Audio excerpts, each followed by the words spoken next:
चित्त अर्थात उन्नति की चरम सीमा को प्राप्त करने का अधिकारी होकर के भी आज का मानव चित्त होता जा रहा है, पतन की अंधेरी तलहटी में गिरता जा रहा है। अमृत से पुत्र, अमृत पुत्र होकर के भी बूंद बूंद के लिए तरस रहा है। ढेरों खाद्य सामग्री सामने रखी है, फिर भी भूखों मर रहा है। आंगन में जल का अजस्त्र स्रोत होने पर भी प्यासा का प्यासा है। जल में कमल उदास, समुद्र में जन्मी फली फूली मछली, समुद्र के जल से अपरिचित, इतना व्यामोहित है आज का मानव। इसलिए मानव के तन की गरिमा को समझे, मानव के तन की महिमा को समझे। नर समान नहीं कवने देही, सुरनर मुनि याचक नहीं देंगे।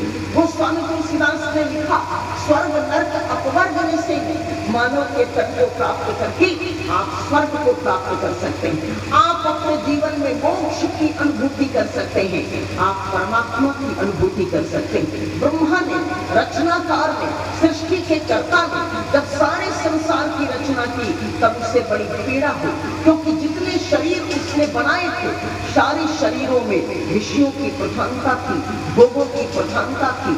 अकृतार्थ ब्रह्मा ने पुनः तपश्चर्या की, पुनः उसने साधना की, और जब उसने मानव के तन का निर्माण किया तब उसे अत्यंत आनंद का अनुभव हुआ, क्योंकि मानव के शरीर को प्राप्त करके ब्रह्म का साक्षात्कार किया जा सकता, ब्रह्म की सगुण साकार लीलाओं का आस्वादन किया जा सकता, भक्ति और प्रेम के सिंधु में सदा सदा के लिए समाहित हुआ जा सकता, शांत हुआ जा सकता है।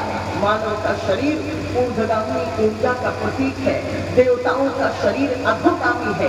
कोई मनुष्य पुण्य करता है और पुण्य करने के बाद वो देवता बन जाता है, देवता बनने के बाद स्वर्ग चला जाता है, स्वर्ग में पुण्यों का भोग करता है, पुण्य क्षीण होता है और स्वर्ग में रहने वाला देवता धरती की ओर खिसकता है। किंतु मानव का शरीर तो साधना का धाम है, साधन धाम, मोक्ष का द्वार। आप साधना करिए और साधना करके आप मोक्ष के द्वार को प्राप्त करिए। साधन धाम मोक्ष का द्वारा, और इस शरीर को प्राप्त करके जिसने अपने परलोक को नहीं बनाया, जिसने भगवान का दर्शन नहीं कर पाया, जिसने जीवन को धर्म से युक्त नहीं कर पाया, उसने मानव के तन को प्राप्त तो किया, लेकिन बड़ी विडंबना, हम मानव के तन को प्राप्त करके उसके कर्म, उसके लक्ष्य, उसके उद्देश्य को प्राप्त नहीं कर पाए हैं।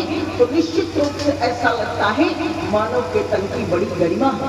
वैकुंठ का स्वामी नारायण, जिसको हम विष्णु के नाम से जानते हैं, नारायण के नाम से जानते हैं, वैकुंठाधिपति के नाम से संबोधित करते हैं,